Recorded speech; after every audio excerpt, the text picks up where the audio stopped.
morning sun barely broke through the tall windows of the Riverside Performing Arts Center when Director Thompson arrived at his office.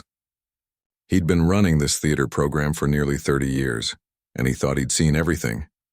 Every type of student, every level of talent, every possible audition scenario. Nothing surprised him anymore. He dropped his leather briefcase on the mahogany desk with a heavy thud and reached for his coffee.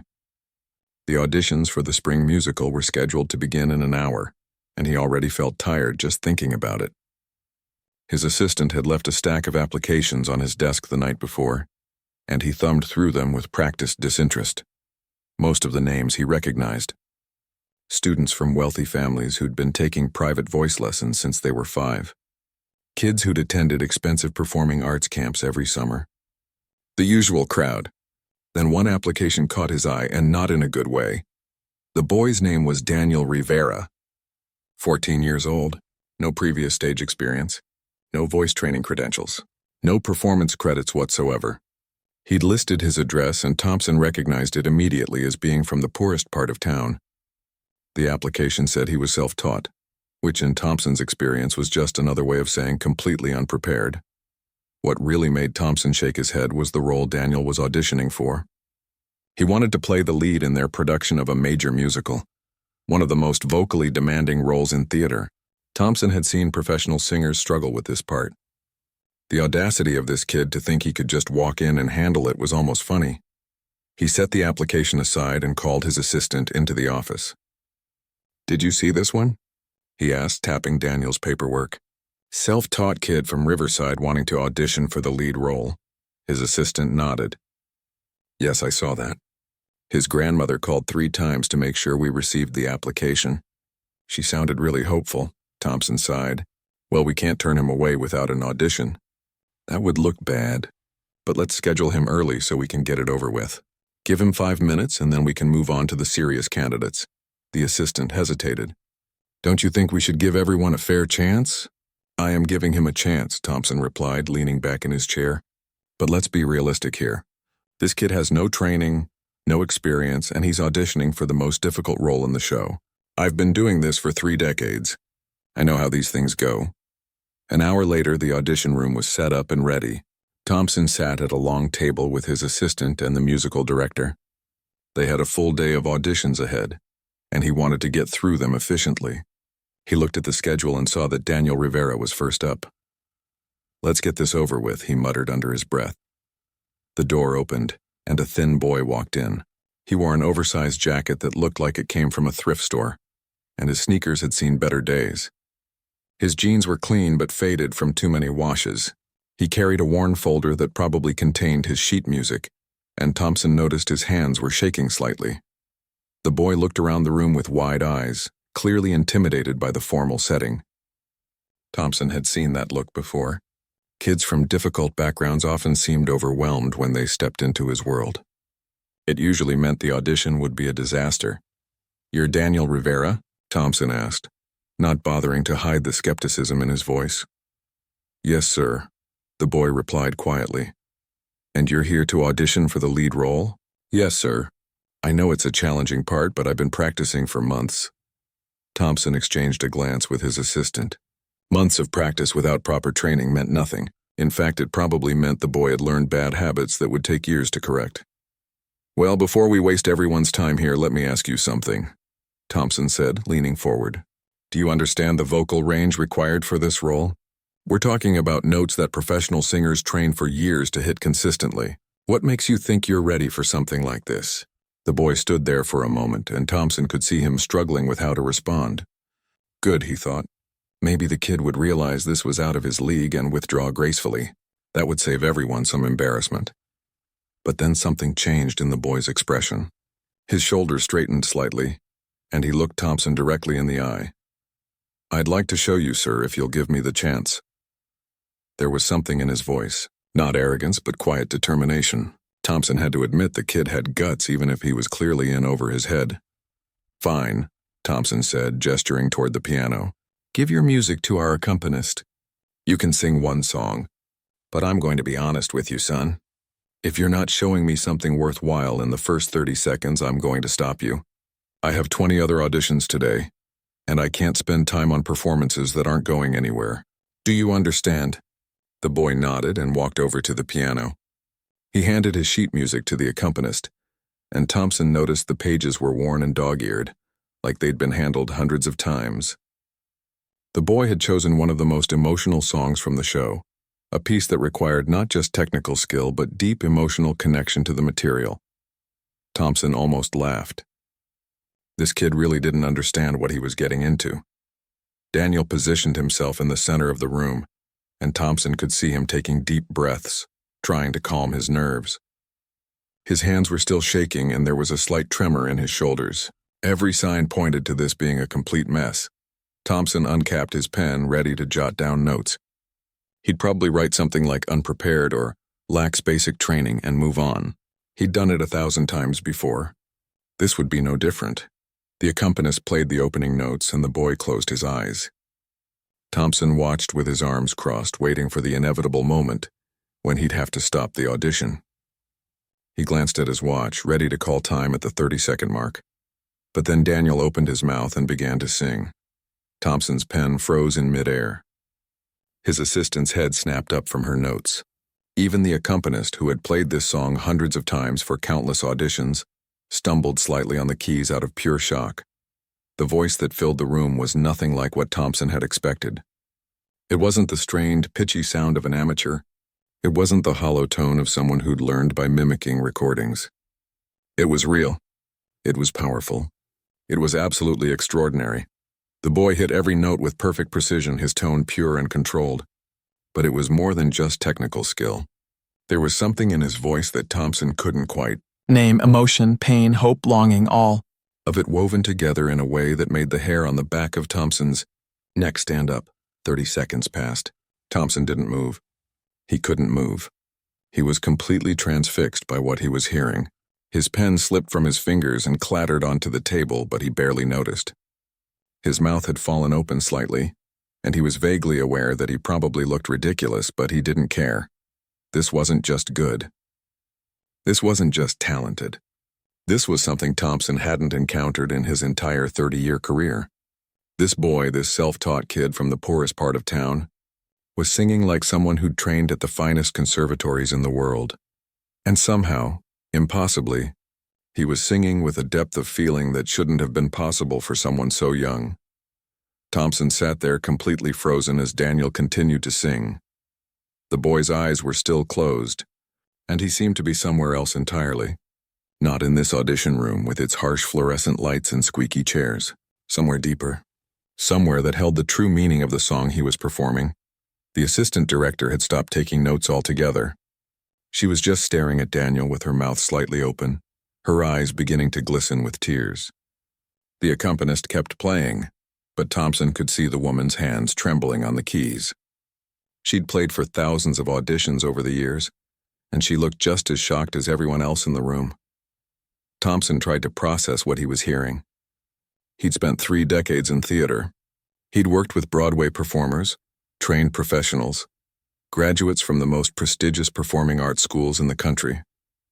He'd heard incredible singers before, but this was different somehow. This felt like witnessing something that shouldn't be possible. The boy wasn't just hitting the notes correctly, though his technical precision was flawless. He was telling a story with every phrase, every breath, every subtle change in his voice. When the song called for power, his voice soared and filled every corner of the room.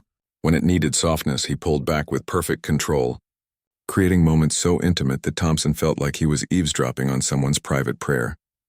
The emotional weight of the performance was what really got to Thompson. This was a song about love, loss, sacrifice, and hope, heavy themes that required life experience to truly understand. Yet here was this 14-year-old boy from a rough neighborhood, singing with a depth of feeling that suggested he'd lived through every word. Thompson felt something wet on his cheek and realized with shock that he was crying, actually crying. The last time that had happened was 15 years ago when he'd seen a legendary opera singer perform live. He'd never cried at an audition before, not once in 30 years. As the song built toward its climax, Daniel's voice grew stronger and more urgent. He poured everything into those final phrases, his whole body engaged in the performance. His hands, which had been shaking with nerves just minutes before, now moved with natural, expressive gestures. His face showed every emotion the character was feeling. He wasn't just singing anymore. He was fully inhabiting the role. Then came the final note. Daniel held it with such purity and control that Thompson felt his breath catch in his throat. The note seemed to hang in the air forever, perfect and unwavering before finally fading into silence. For several long seconds, nobody moved. Nobody spoke. The room was so quiet that Thompson could hear the old building settling. The distant sound of traffic outside, his own heartbeat pounding in his ears. Daniel opened his eyes slowly, almost reluctantly as if coming back from somewhere far away. He looked at Thompson with an uncertain expression, clearly trying to read the director's face. The confidence he'd shown during the performance had vanished, replaced by the nervous energy of a kid who had no idea if he'd done well or completely embarrassed himself.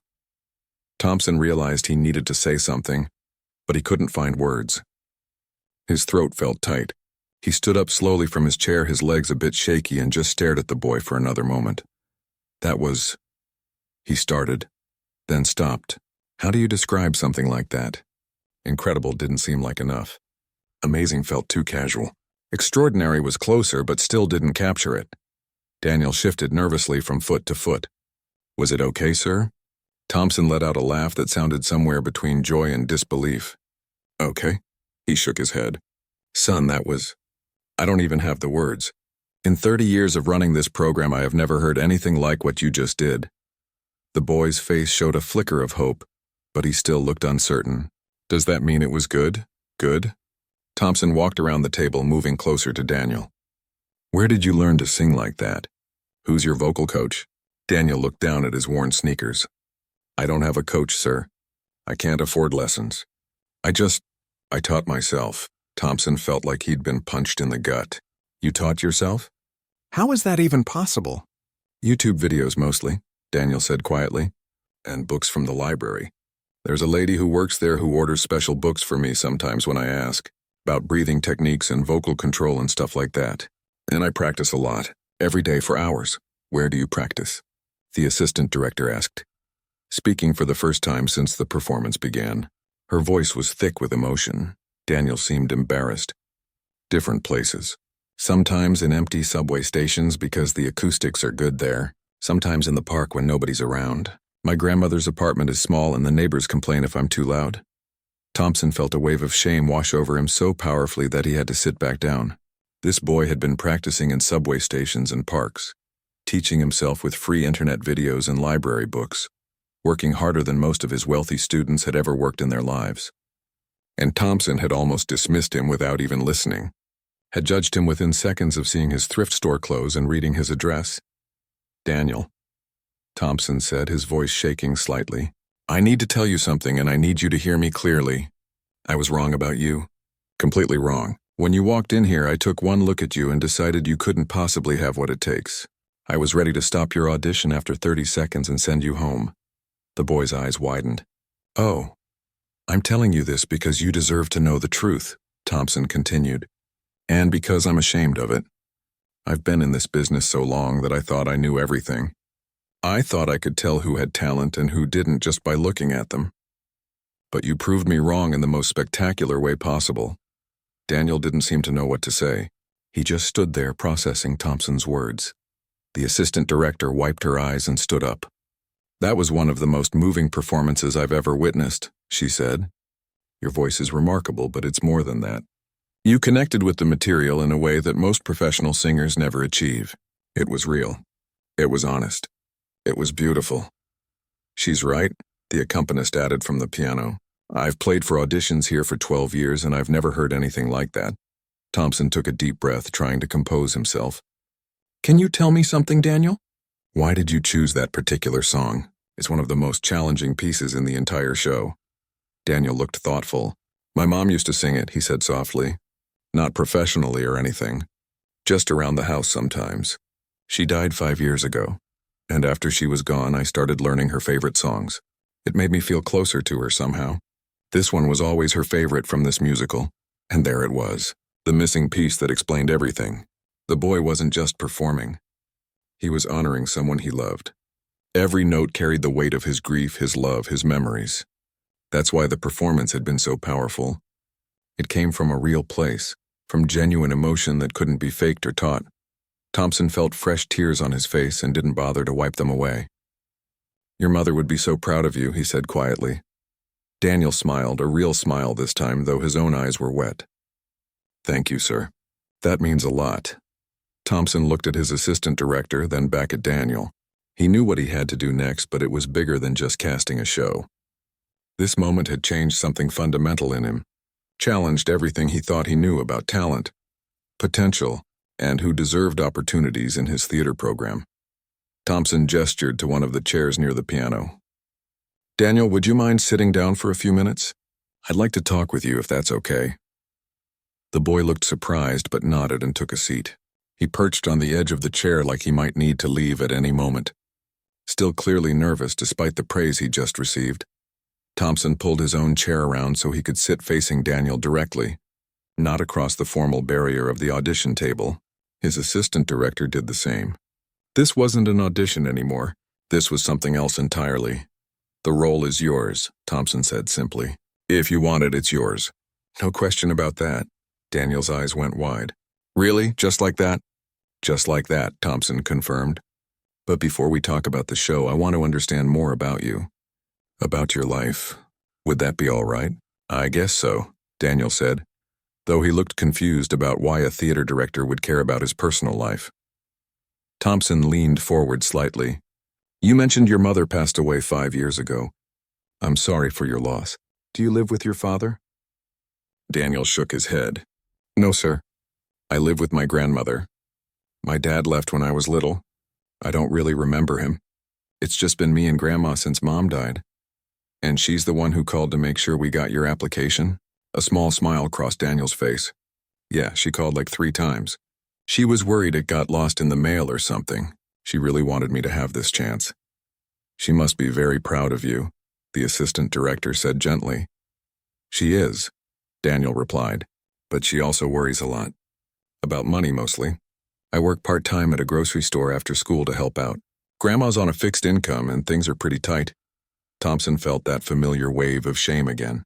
While his regular students were taking private lessons that cost hundreds of dollars a month, this boy was bagging groceries and teaching himself to sing in subway stations. "Have you applied to our program before?" Thompson asked, though he suspected he already knew the answer. Daniel nodded. 3 times. I applied for the summer intensive program twice and for the regular school year program once, but we could never afford the tuition. Even with the financial aid packages you guys offered, the leftover cost was still too much. Thompson knew exactly what Daniel was talking about. The academy's tuition was steep, designed for families who could afford to invest heavily in their children's arts education. Even their financial aid rarely covered more than half the costs. For a family like Daniel's, that remaining amount might as well have been $1 million. "So you just kept teaching yourself," Thompson said quietly. "What else could I do?" Daniel replied with a shrug.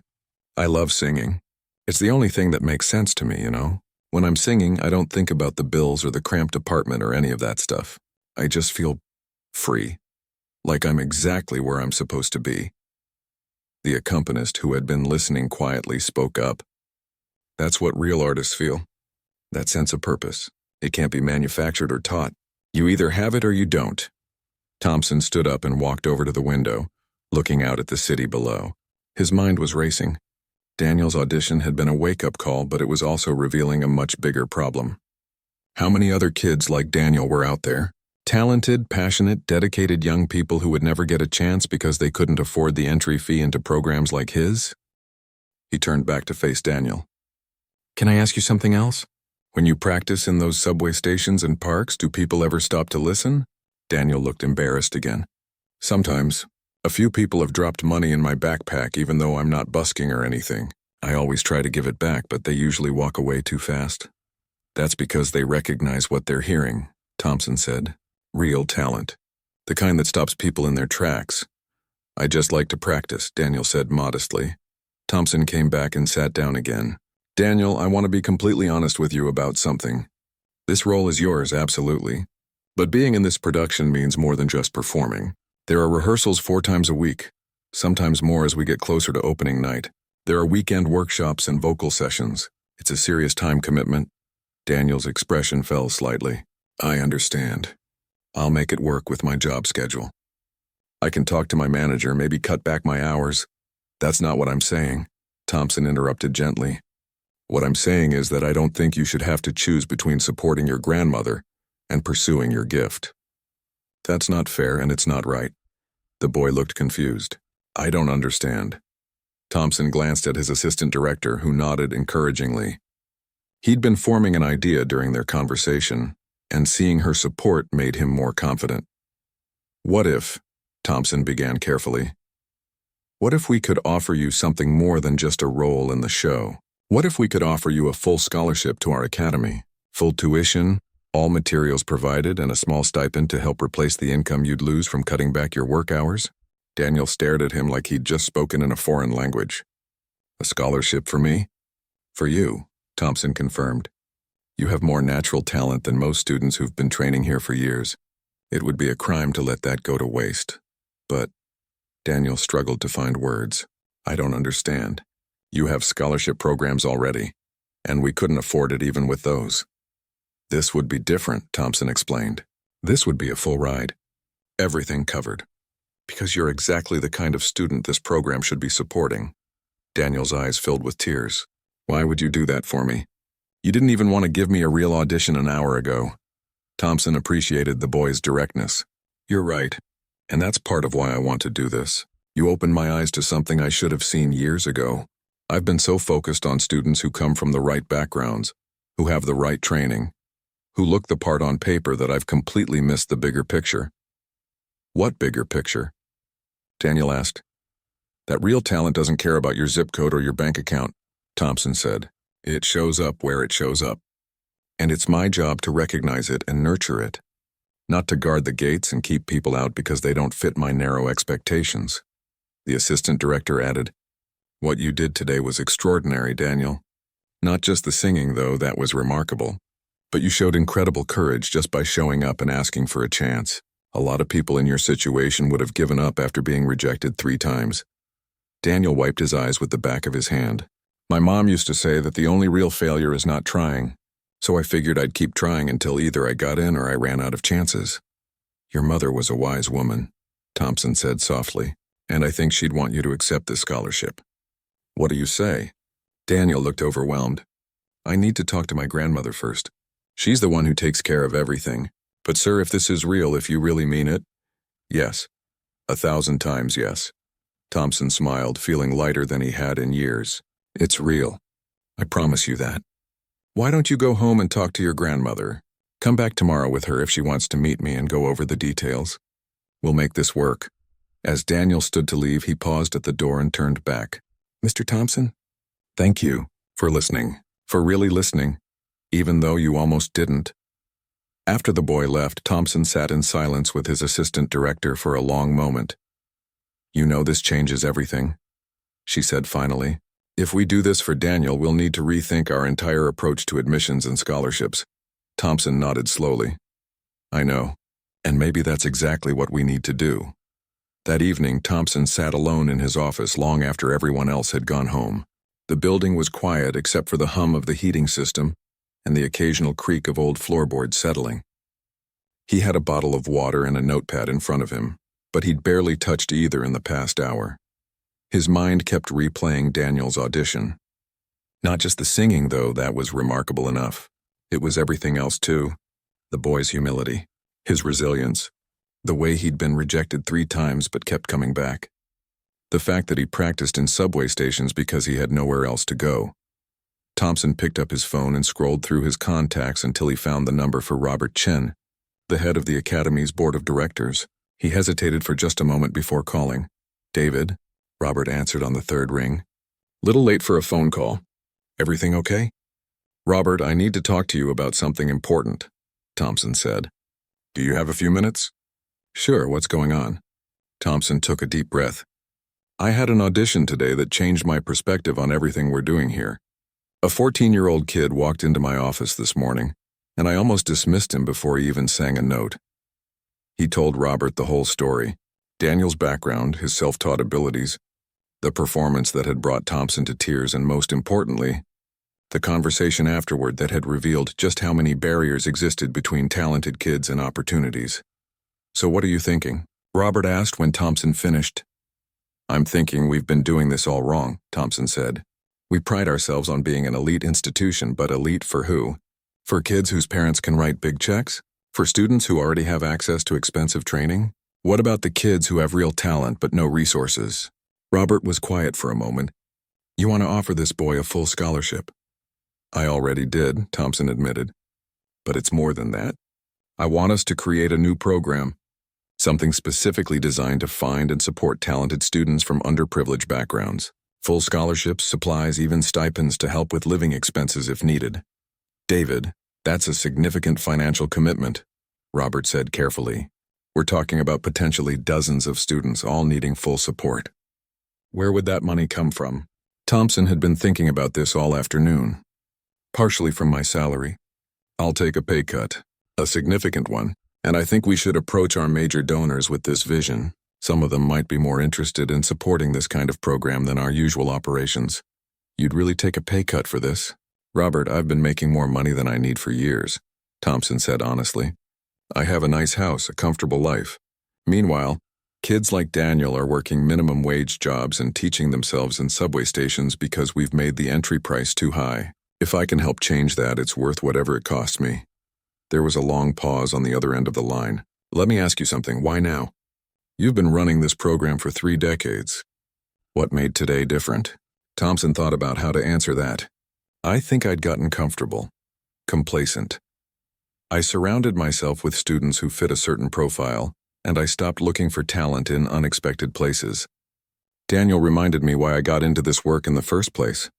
Not to maintain an exclusive club, but to help young people discover and develop their gifts. You know the board is going to have concerns," Robert said, "about costs, about changing our admissions criteria, about a lot of things." "I know. That's why I'm calling you first. I need your support to make this happen." Robert let out a long breath.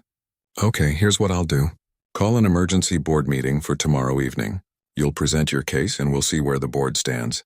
But David, you need to be prepared for pushback. Some of these people have very specific ideas about what this academy should be." "I understand," Thompson said. "Thank you for giving me the chance." After he hung up, Thompson spent the next several hours preparing his presentation. He pulled data on scholarship programs at other institutions, researched successful outreach initiatives, and drafted a budget proposal that showed how his vision could actually work. The next morning, Daniel arrived at the theater with his grandmother. She was a small woman with gray hair and kind eyes that looked tired from years of hard work. She wore her best clothes, which Thompson recognized as being well-worn but carefully maintained. "Mr. Thompson," she said, shaking his hand firmly, "I'm Helen Rivera. Daniel told me about your offer. I wanted to meet you in person and make sure this was real before we got our hopes up." Thompson liked her immediately. "It's completely real, Mrs. Rivera. Your grandson has extraordinary talent, the kind that comes along maybe once in a generation. It would be wrong of me not to support that." They sat down and Thompson explained the scholarship in detail. Full tuition, all materials and supplies, a modest monthly stipend, and priority access to the academy's facilities for practice and study. Helen listened carefully, asking sharp questions about the time commitment, the expectations, and what would happen if Daniel struggled academically in any area. "I need to know this isn't going to disappear," she said bluntly. "I need to know you're not going to change your mind in 6 months and leave my grandson hanging." "I give you my word," Thompson said. "As long as Daniel wants to be here and puts in the effort, he has a place at this academy." Helen looked at her grandson. "What do you think, mijo? Is this what you want?" Daniel's face was shining. "More than anything, Grandma." She nodded slowly, then turned back to Thompson. "Okay, we accept. But I'm going to hold you to your word, Mr. Thompson. My grandson has already dealt with enough disappointment in his life." "I understand," Thompson said, "and I won't let him down." That evening, Thompson stood in front of the Academy's board of directors in their formal conference room. 12 people sat around a long table, all successful, wealthy individuals who had supported the Academy for years. Some looked curious, others looked skeptical. Thompson started by telling them about Daniel's audition. He described the boy's voice, his self-taught technique, his dedication to practicing anywhere he could find good acoustics. Then he played them a recording he'd made of Daniel's performance. The room fell silent as the recording played. Thompson watched the board members' faces. Some looked moved. Others remained carefully neutral. When the recording ended, Thompson launched into his proposal. He talked about talent being everywhere, but opportunity being limited. He showed them statistics about gifted students from low-income backgrounds who never reached their potential because they couldn't access quality arts education. He presented his budget and explained how his salary reduction could help fund the program. "What you're proposing is essentially affirmative action for poor kids," one board member said. "That's not what this academy was built to do." "No," Thompson replied. "What I'm proposing is that we actively search for talent instead of waiting for it to come to us with a check in hand. We were built to nurture excellence in performing arts, not to nurture wealth." Another board member spoke up. "I actually think there's merit to this idea. My company has a similar outreach program, and it's been incredibly successful. We've found some of our best employees through it." The debate went on for over 2 hours. Some board members were enthusiastic. Others worried about costs and logistics. A few were openly hostile to the idea of changing the academy's traditional approach. Finally, Robert called for a vote. Thompson held his breath. 7 hands went up in favor, 5 against. It was close, but it was enough. "The motion passes," Robert announced. "We'll establish a pilot program for the next academic year. 5 full scholarships for talented students from underserved communities. David, you'll head up the selection committee." Thompson felt relief wash over him. It wasn't everything he'd hoped for, but it was a start. 5 students might not sound like many, but it was 5 more chances than existed yesterday. As the meeting ended and people filed out, one of the board members who'd voted against the proposal stopped beside Thompson. "I hope you know what you're doing," the man said. "You're changing the fundamental character of this institution." Thompson met his eyes steadily. "I know exactly what I'm doing. I'm making it better." 3 months had passed since that extraordinary audition, and Thompson stood backstage on opening night, watching the organized chaos that always happened before a show. Actors rushed past in costume, crew members checked lighting cues one last time, and the assistant director gave final notes to nervous performers. But Thompson's attention was focused on Daniel, who stood in the wings doing vocal warm-ups. The boy looked completely different from the nervous kid who'd walked into that audition room. He wore the costume of his character with natural confidence, and there was a calmness about him that came from weeks of intensive preparation. The transformation had been remarkable to witness. Once Daniel had access to proper vocal coaching, his already impressive abilities had grown exponentially. His voice teacher had called Thompson after the first lesson to say she'd never worked with someone who absorbed instruction so quickly. Daniel practiced constantly, arriving early to every rehearsal and staying late to work on difficult sections. But it wasn't just Daniel who had changed. The entire academy had shifted in subtle ways. The 5 scholarship students selected for the pilot program had integrated into the school community, bringing fresh perspectives and a hunger to learn that inspired everyone around them. Thompson had worried about potential conflicts between the scholarship students and the traditional students, but those fears had proven largely unfounded. 5 minutes to curtain, the stage manager announced. Thompson walked over to where Daniel stood. "How are you feeling?" Daniel smiled. Nervous, excited, terrified, all of it at once. "That's exactly how you should feel," Thompson said. "It means you care about doing this right, Mr. Thompson." Daniel's expression grew more serious. "I wanted to thank you, not just for tonight, but for everything. For giving me a chance when you didn't have to. For fighting to create those scholarships. You changed my whole life." Thompson felt his throat tighten with emotion. "You changed mine too, Daniel. More than you know." The house lights dimmed and Thompson made his way to his seat in the audience. The theater was packed. Helen Rivera sat in the front row, flanked by neighbors and friends who'd come to support Daniel. Thompson spotted several board members scattered throughout the audience, including the ones who'd voted against the scholarship program. He wondered what they were thinking now. The overture began and Thompson felt the familiar thrill of opening night. But this time it was different. This time felt more important somehow. When Daniel finally stepped onto the stage for his first scene, the audience fell into an attentive hush. His presence commanded the space immediately, And when he began to sing, Thompson heard several people around him draw in sharp breaths of surprise. Daniel's performance was even better than Thompson had imagined it could be. Every note was perfect, every emotion authentic, every movement purposeful. But more than technical excellence, Daniel brought something special to the role, a depth of understanding that made the character feel real and present and deeply human. During intermission, Thompson overheard conversations all around him. People were talking excitedly about the lead performer, asking each other who he was and where he'd trained. Thompson saw one of the skeptical board members speaking with his wife, both of them looking impressed. The second act was even stronger than the first. Daniel had been saving something for the emotional climax of the show, and when that moment came, his performance was transcendent. People in the audience were openly crying, including Thompson himself. He looked over and saw Helen with tears streaming down her face, her hand clutched to her heart. When the final curtain fell, the audience erupted. The applause was thunderous, and people rose to their feet almost immediately. The cast took their bows, and when Daniel stepped forward for his solo bow, the cheering grew even louder. He looked overwhelmed and happy and slightly stunned by the response. After the show, the theater lobby was crowded with people congratulating the cast. Thompson watched as Daniel was surrounded by well-wishers. Several professional theater people had come to the show, and Thompson saw them talking seriously with the boy, clearly interested in his future.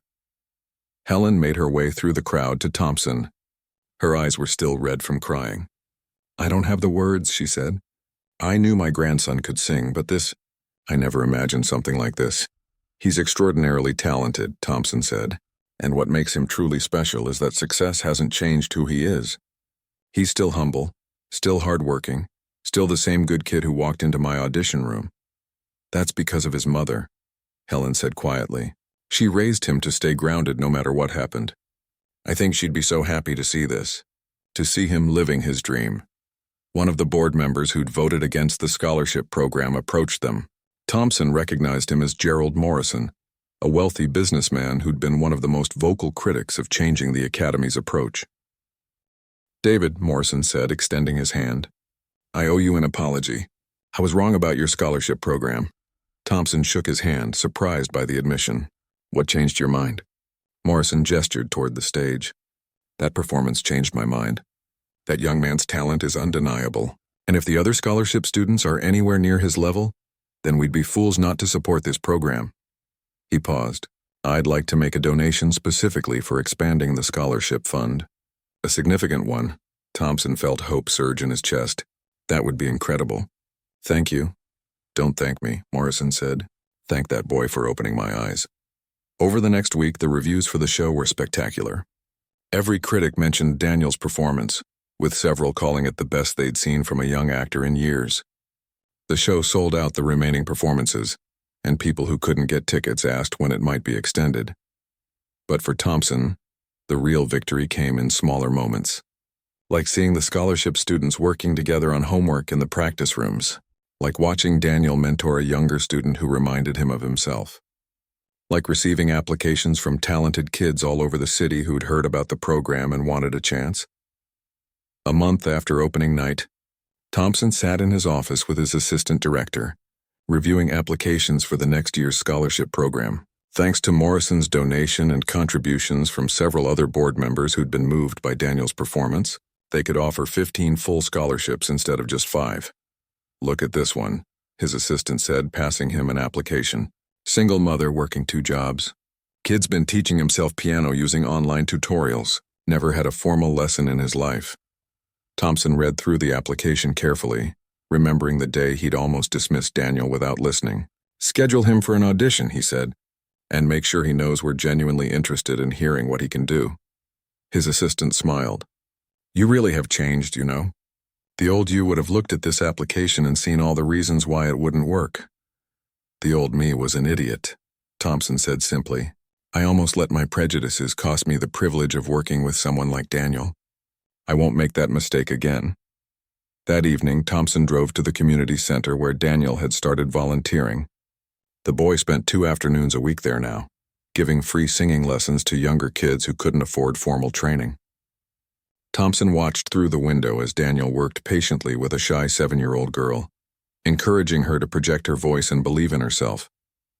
It was exactly what Thompson had hoped would happen. Daniel wasn't just receiving help. He was paying it forward, creating opportunities for others the way someone had created opportunity for him. Thompson's phone buzzed with a text from Daniel's vocal coach. "Just wanted you to know. Broadway Scout contacted me about Daniel. Says he wants to talk about opportunities after he graduates. This kid is going places." Thompson smiled and typed back a response. "I always knew he would, but the truth was he almost hadn't known. He'd almost let his assumptions blind him to something extraordinary. Daniel had challenged him, humbled him, and ultimately taught him a lesson more valuable than anything he'd learned in 30 years of running a theater program.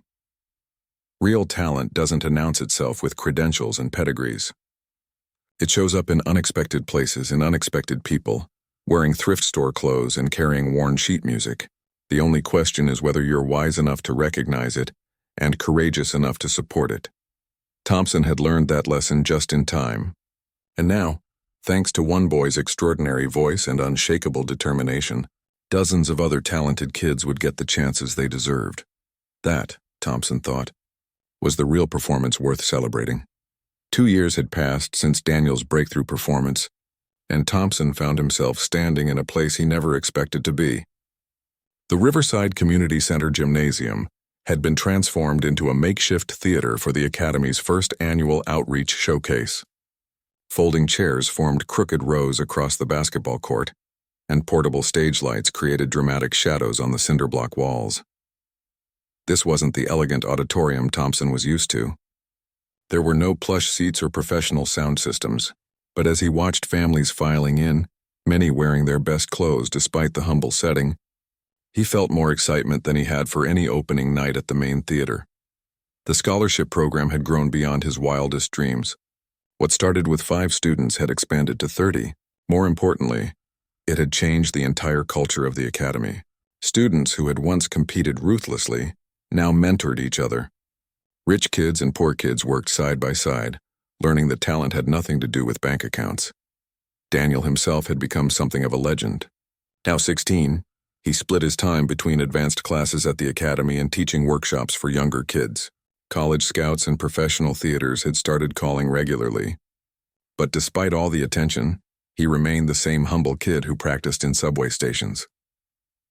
Thompson spotted Daniel near the makeshift backstage area, helping a nervous 10-year-old adjust her costume. The little girl was one of the community center kids participating in her first real performance. Her family had driven 3 hours from a rural town just to be here. "You look perfect," Daniel told her gently. "Just remember what we practiced. If you forget the words, just keep singing. The music will guide you back." The girl nodded, her eyes wide with trust. Thompson had seen this dynamic dozens of times now. Daniel had a gift for making young performers believe in themselves. Maybe it came from remembering what it felt like to be dismissed and overlooked. The first half of the show featured students from the main academy. They performed beautifully, as Thompson expected they would. But he noticed something different about their performances. There was less showing off, more genuine emotion. Working alongside the scholarship students had taught them that technique without heart was just noise. During intermission, Thompson mingled with the audience.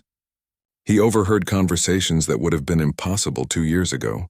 Wealthy parents talking excitedly about scholarship students, working-class families discussing their children's college plans, board members who had once opposed the program now bragging about it to their friends. "Mr. Thompson," a voice called out. He turned to see a woman in her 30s approaching with a young boy in tow. "I'm Lisa Chen. This is my son, Kevin. We drove down from Portland because we heard about your program." Thompson knelt to the boy's eye level. "Hi, Kevin, what brings you here?" The boy looked at his mother, who nodded encouragingly. "I want to be in plays," he said quietly. "But my mom says we can't afford acting classes." Thompson felt that familiar tug in his chest. "Would you like to sing something for me? Just for fun?" Kevin's face lit up. Without any accompaniment, he began singing a song from a popular animated movie. His voice was untrained but pure, with an emotional quality that reminded Thompson of Daniel's first audition. "That was wonderful," Thompson said when Kevin finished. "How would you and your mom like to stay after the show? I'd love to talk with you about our summer program." The second half of the showcase belonged to the community outreach students. These were kids who had never been on a real stage before, who had learned everything in after-school programs and weekend workshops. Their performances weren't technically perfect, but they had something else. Raw passion, unfiltered joy, the same quality that had stopped Thompson in his tracks during Daniel's audition. The final number was a group song featuring students from both programs. Daniel stood center stage, surrounded by kids from every background imaginable. As their voices blended together, Thompson felt tears forming in his eyes. This was what music was supposed to be about: community, connection, shared humanity. After the show, Thompson stood in the lobby watching families celebrate together. Grandparents hugged their performing grandchildren. Siblings posed for photos. Parents wiped away proud tears. The barriers that usually separated people seemed to have dissolved completely. Helen Rivera found him in the crowd. Daniel's grandmother had become something of a fixture at academy events, always ready to help with costume repairs or provide encouraging words to nervous performers. "You should be proud," she told Thompson. "Look what you've built here." Thompson shook his head. "I didn't build this. Daniel did. All these kids did. I just stopped getting in their way." A young reporter from the local newspaper approached them. She had been covering the academy's transformation and wanted to write a follow-up story about the outreach program's success. "Mr. Thompson, what would you say to other institutions that might be considering similar programs?" she asked. Thompson thought carefully before answering. "I'd say that talent is everywhere, but opportunity isn't. Every kid deserves a chance to discover what they're capable of. Our job isn't to guard the gates. It's to open them wider." As the evening wound down, Thompson found himself alone with Daniel, helping to pack up equipment in the empty gymnasium. The boy had grown taller in the past 2 years, his voice deeper and more mature, but his eyes still held the same wonder they'd had during that first audition. "This was incredible," Daniel said, carefully wrapping microphone cables. "Did you see how excited those little kids were? They looked just like I felt that first day." "I did see," Thompson replied. "And I think your mother would be proud of the man you're becoming." Daniel paused in his work. "I think about her a lot during performances. Like she's watching somehow. I hope she knows that her songs led to all this." Thompson's voice was thick with emotion. "I'm sure she does." They worked in comfortable silence for a while, transforming the magical performance space back into an ordinary gym. But Thompson knew that something permanent had changed in this room tonight. Seeds had been planted that would grow for years to come. On the drive home, Thompson's phone rang. It was Robert Chen, the board chairman. "David, I just got off the phone with 3 different donors who were at tonight's show," Robert said. "They want to fund expansion to 5 more cities. We're talking about enough money to reach hundreds of kids." Thompson pulled over to the side of the road, needing to process what he'd just heard. 5 more cities? That's just the beginning. The foundation world is taking notice. People are starting to see this as a model for how arts education should work. You've started something much bigger than just a scholarship program. After he hung up, Thompson sat in his car for a long time, watching the city lights twinkle in the distance. He thought about all the Daniel Riveras out there, practicing in empty spaces, teaching themselves from library books, dreaming of chances they thought would never come. Soon, hundreds more of those kids would have opportunities. The ripple effect of one boy's extraordinary audition was spreading farther than anyone could have imagined. Thompson started his car and headed home, already thinking about the work ahead. There were programs to design, teachers to train, communities to reach. It would be challenging, exhausting, sometimes overwhelming. But every time he started to feel tired, he would remember that moment when Daniel opened his mouth and changed everything. He would remember that real talent doesn't wait for permission or invitation. It just needs someone brave enough to listen. And now, finally, people were listening.